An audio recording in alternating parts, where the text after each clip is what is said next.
Pessoal, estou aqui com a galera do Conexão hoje para falar de um tema que eu acho que interessa a todo mundo e faz parte do nosso cotidiano. Compra e venda de imóvel na planta. Você sabe que a realidade, Quintanilha, da urbanização do Rio, da própria cidade do Rio de Janeiro, é que as construções hoje ocorram via incorporação imobiliária. As pessoas confundem muito, vou celebrar um contrato de incorporação. Gente, a incorporação imobiliária é uma atividade de edificar esses grandes edifícios, prédios que a gente conhece, edificar e durante a construção você alienar.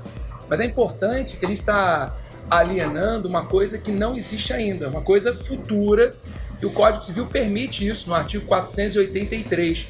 É possível que o objeto da compra e venda seja uma coisa futura. Então o que é a alienação, a incorporação imobiliária?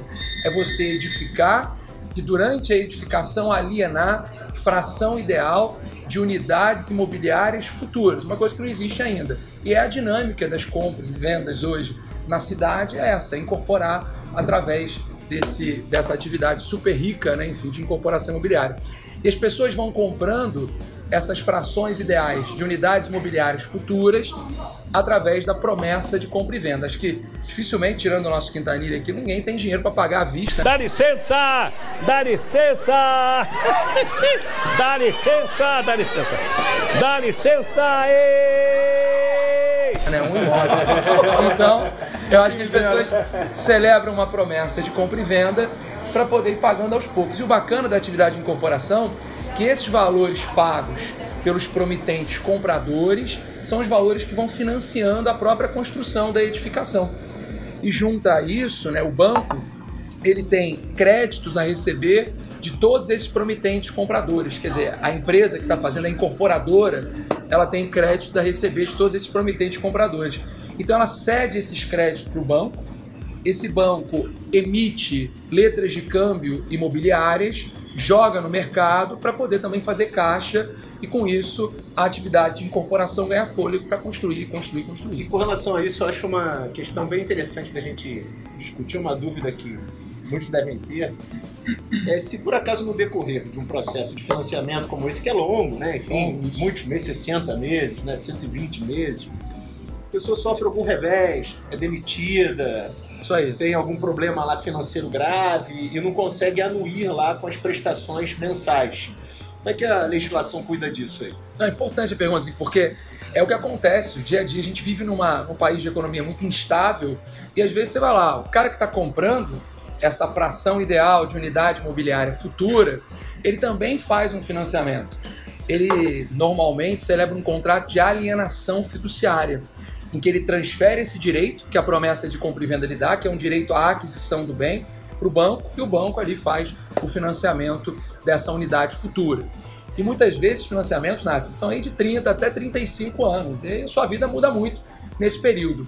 Então hoje a jurisprudência, a legislação, elas admitem que o consumidor, que é um consumidor, que não consegue, por força de qualquer evento futuro e imprevisível, não consegue pagar até o final desse financiamento, ele pode resolver esse contrato com a incorporadora e pegar o dinheiro já pago de volta. Resolver, que você fala, resolver extinguir o contrato. Isso aí, resolver extinguir o contrato para poder, porque a resolução, né, enfim, termo técnico, mas resolve, extingue o contrato e pega o dinheiro de volta. Só que também não é justo com a incorporadora, que teve, na verdade, um custo ali inicial muito grande, devolver a integralidade do valor para esse promitente comprador. Então, o que os juízes, enfim, têm feito? O judiciário tem estipulado uma taxa de retenção que vai variar de 10% a 20% do valor já pago. Então, se eu paguei 100 mil reais e fui demitido, quero romper esse contrato com a incorporadora, não quero mais aquele imóvel, ou por outra razão qualquer, não preciso fundamentar isso, eu posso pleitear a devolução do valor e aí o judiciário permite que a incorporadora faça a retenção de 10% a 20%. Se você vai tentar negociar, a incorporadora vai dizer assim, não, eu vou reter 50%. E aí, se você leva a questão ao judiciário com uma ação de resolução contratual, você consegue pelo menos 10%, 20% ali. Uma pergunta boa, porque isso faz parte da nossa realidade mesmo. Aí, aproveitando, Rafael, você falou isso, pegando o gancho do que o Nasser falou, geralmente há um acordo entre o consumidor e a imobiliária ou geralmente tem que entrar na justiça para isso? Geralmente, assim, a judicialização tem ocorrido muito nesses casos, porque quando o consumidor vai para a incorporadora, e aí você falou imobiliário, importante, assim, porque a incorporadora, ela é a proprietária do bem e celebra o contrato com os consumidores, mas a incorporadora não vai ficar procurando consumidor para comprar aquilo, então contrata, celebra com uma imobiliária que vai, na verdade, fazer a corretagem dos bens, né? Então a gente tem vários contratos que envolvem essa atividade de incorporação imobiliária. Então, normalmente, quando os consumidores chegam lá e falam, olha, eu quero extinguir o contrato, dinheiro de volta, fui demitido, não sei o que, eu peguei uma doença, não vou conseguir pagar, as incorporadoras falam, tudo bem, a gente vai reter 50% e vai devolver o resto para você. Aí, pô, 50% não está razoável e tal. E aí, normalmente, os casos vão sendo judicializados por isso. Beleza, então, uma dúvida que eu tenho como leigo no assunto, que eu vejo, né, inclusive já aconteceu com alguns amigos meus, existe um prazo para a entrega do imóvel. Ah, isso é muito bom, E isso cria uma expectativa, um sonho da pessoa, da casa própria. O que acontece se a empresa não entrega o imóvel no prazo certo? Você tem dois problemas aí, né? A gente está falando do inadimplemento da incorporadora. Porque assim, é importante a gente explicar bem para a galera que está assistindo Conexão que você, na verdade, tem uma incorporadora, uma pessoa jurídica. E ela normalmente não é dona do terreno. Que é uma Então, SPE, o que ela né? faz?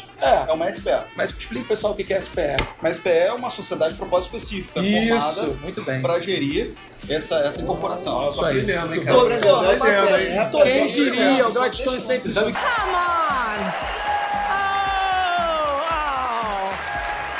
All right. Thank you so much.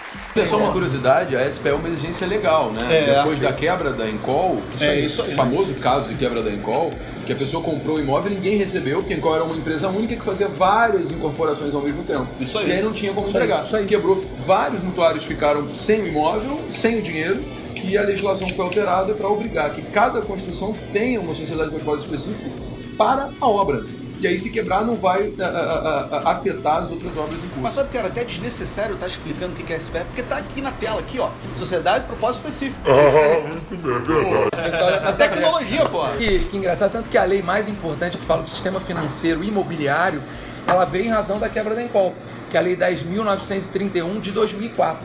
Ela vem justamente porque, imagina, os consumidores, daquele caso fatídico da Encol, Pessoal, ficaram a galera realmente... que tá assistindo não sabe quem é Encol. Explica Ah, Encol. isso aí, Nem Quintanilha. eram nascidos na época da Boa, Quintanilha. Quem é Encol? Na verdade, foi uma das maiores construtoras do país à época, né? Uma incorporadora. Uma incorporadora, nos nos 90, 90, uma das maiores do Brasil. Isso aí. E eles lançavam obras atrás de obras na Barra da Tijuca. Existem prédios na Barra da Tijuca que não foram entregues pela Encol e que os próprios promitentes compradores, eles Fizeram uma decidiram associação. fazer uma associação para terminar a obra. Salvo Você engano, imagina, cara, o Rio sonho da vida da foi- pessoa, né, cara? O cara não conseguir receber o imóvel. Não, isso é muito frustrante. No início dos anos 90, a Encol era uma das maiores construtoras do país. Mas a história da empresa começou a ruir em meados de 1997, quando ela entrou com um pedido de concordata. Em março de 1999, o fim. 42 mil pessoas foram vítimas da falência. Deve ser uma frustração. Olha, eu já vi famílias assim que compraram empreendimentos da Encol e não receberam um belo dia quando chegaram em casa. Falaram lá, a Defesa Civil falou, não pode entrar mais, não pode entrar mais que o prédio vai cair, e caiu. Foi o fim da Encol marcado ali por essa queda. E a nova legislação permite, inclusive, que haja uma subrogação dessas incorporações. Então, novas SPEs podem chegar e assumindo aquele passivo da SPE que faliu, né, para poder tocar e terminar a obra. Mas como eu dizia para vocês, essa incorporação, essa atividade de incorporação tem vários contratos. A incorporadora, que é uma SPE, ela nem sempre é proprietária do terreno. Então, para adquirir o terreno, ela usa um contrato chamado permuta local. E aí fala, eu vou me tornar proprietário do terreno e te dou 2 coberturas, 3 apartamentos aqui, tantas unidades e tal. Beleza, a incorporadora se torna proprietário do terreno. E normalmente as incorporadoras não constroem. Então a incorporadora celebra um contrato de construção, normalmente por empreitada, com uma terceira pessoa jurídica que vai construir. E aí entra a pergunta do Belo, que é muito importante, porque você tem a incorporadora, proprietária do terreno, e tem uma empreiteira que vai fazer a construção. E aí você tem 2 possibilidades de problema aqui. Quando a obra é entregue no prazo, mas com vícios de qualidade, não foi nada daquilo que você comprou, o piso não era aquele. Tomara que a Júlia seja muito feliz com a escolha dela. A porta está no lugar errado, o acabamento está horrível. Eu já vi um julgado, Rafael, do consumidor ter visto o prédio na maquete, né? Tudo bonito lá. E aí, quando vai entregar o imóvel, vai entregar o prédio, não tem nada a ver com a maquete. Não tem nada a ver, exatamente. Vício de qualidade na obra. Aí a gente trata isso como um inadimplemento, um descumprimento contratual da incorporadora e da empreiteira, que respondem solidariamente perante esse consumidor que foi o consumidor lesado. Responsabilidade solidária, a galera conhece. Esse consumidor pode exigir reparação das duas ou de qualquer uma das duas. Pode exigir um todo de qualquer uma das duas. Esse é um problema. E o segundo problema, em cima da pergunta do Belo, é que às vezes, na grande maioria das vezes, eu canso de vez como advogado, enfim, no escritório, quando a obra tem um atraso. E no contrato de promessa de compra e venda, tem uma cláusula muito famosa, muito comum, que é a cláusula de tolerância, que as incorporadoras se dão uma tolerância de 180 dias do prazo da entrega. E o judiciário já se pronunciou sobre isso, a cláusula de tolerância, ela é válida, não é cláusula abusiva. Então a gente só começa a contar um atraso quando extrapola esse prazo de cláusula de tolerância. Aí então você chega a entregar no dia X, você conta mais 180 e aí sim a gente começa a falar sobre isso. Não, tô achando o Gabriel meio abatido. Eu queria saber o que ele tá tomando aí hoje. O que ele tá tomando? O que você tá tomando? Hoje eu tô tomando água tônica. Dá seu spray, né? Deixa eu alegrar o menino. Toma um spray. Pronto. Eu tomo uma dose, né? Ele acendeu. Porque agora, o vídeo todo ele tá lá com a cara de tipo, velho. Acendeu agora, tá ligado? Acendeu, deixa eu ver, pô. Agora, porque o que é bacana é o seguinte, o copo é da Jack Daniels, mas é o Nato Nobre da melhor. Agora eu tô na dúvida da água, não reclama. Eu tô prestando atenção porque a conversa é muito boa e é algo que eu vivenciei pessoalmente, entendeu? Você comprou na planta? Eu comprei um apartamento na planta, que é o prazo de entrega. O prazo de entrega o quinto apartamento foi na planta. Um dos 10. O meu primeiro apartamento, o prazo de entrega era de 3 anos, né?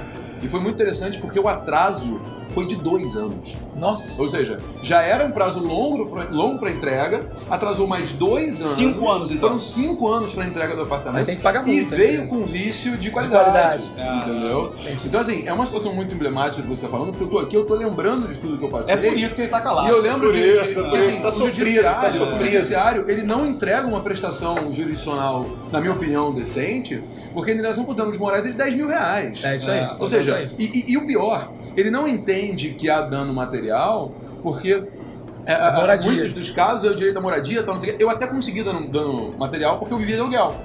Lucro cessante, então você Então pode pagar.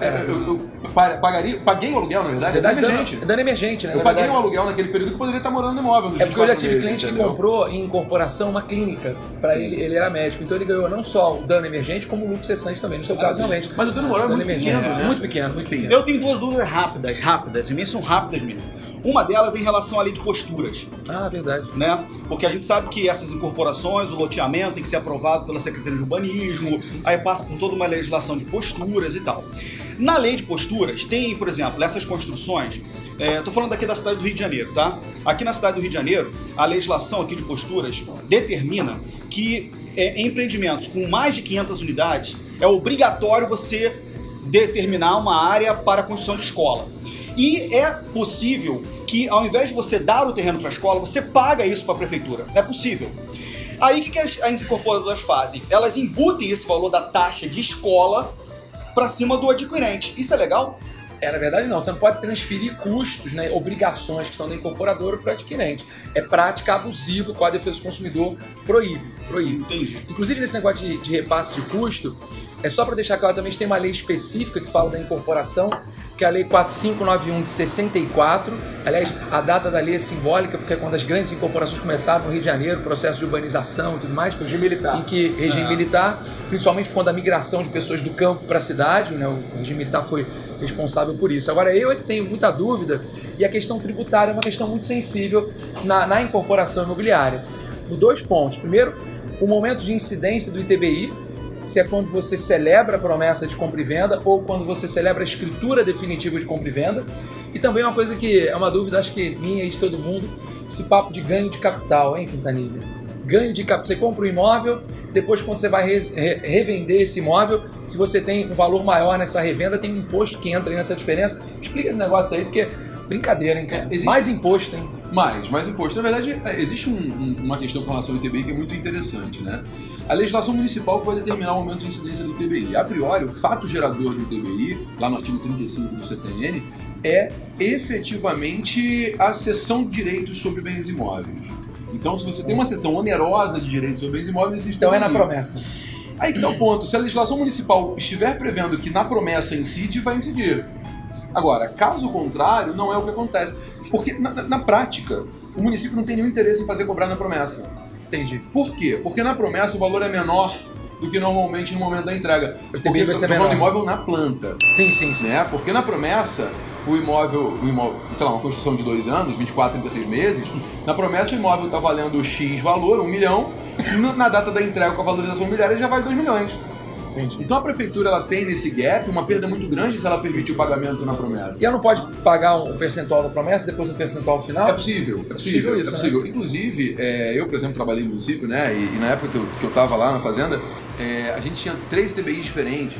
Na promessa de compra e venda tinha um ITBI se tivesse financiamento, tinha um ITBI se não tivesse, era 1% sobre a promessa, 2% sobre o valor da efetivação. A legislação tem uma liberdade para tratar sobre esse assunto com relação ao ITBI. Agora, só chama atenção para um detalhe. A base de cálculo do ITBI é o valor venal do imóvel na forma do 38 do CTN. Na prática, há municípios como o do Rio de Janeiro que explodem completamente o limite. Tá? Só um caso concreto. Um amigo meu comprou um apartamento de 2 milhões de reais.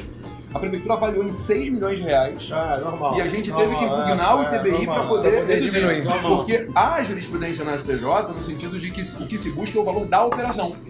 Que é o valor efetivo. Claro. Tributação sobre... Você está pagando 2 milhões, aí sempre 2 milhões. Exatamente. E reduz, a prefeitura reduz. Agora, rapidamente, só a questão do ganho lucro imobiliário. Ganho de capital, lucro imobiliário. Lucro imobiliário é um negócio maravilhoso, né? Você paga lucro imobiliário entre a diferença entre o valor de compra e o valor de venda do imóvel. Tá. E a alíquota vai ser progressiva do lucro imobiliário. Antigamente era só 15%, agora você só tem uma variação. Não.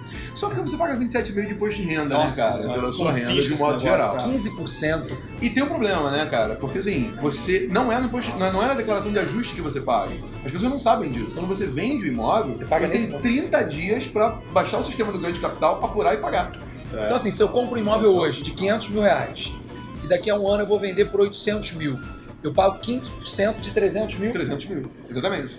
É o lucro imobiliário do imóvel. Agora, você tá ganhando dinheiro, mas só que tem uma isenção. Se você comprar outro imóvel residencial, isso é importante, dentro do prazo de 5 anos, você é isento do lucro imobiliário. Entendi. Acho que é um assunto bom, vai render. O professor Rodrigo Belo, eu quero saber sua opinião sobre o professor Gladstone combinar a camisa com o relógio, esse algodão penteado, esse brasão, o que você acha? O relógio tá muito bonitinho, né? É a velha guarda do direito administrativo. Ele o brasão da família. Tá vovô. Ele. Galera, gostei muito do papo, espero que... Sensacional.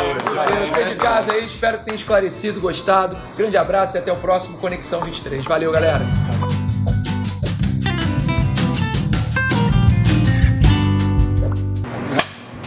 E aí, gostou desse episódio? Eu não gostei muito da sua participação, não. A minha foi perfeito, só valeu por minha causa. Ainda bem que o Belo tava, né, Belo? Isso aí, Conexão 23. Curta, compartilha. Semana que vem tem mais. Isso aí, quero te ver no próximo, hein? Valeu.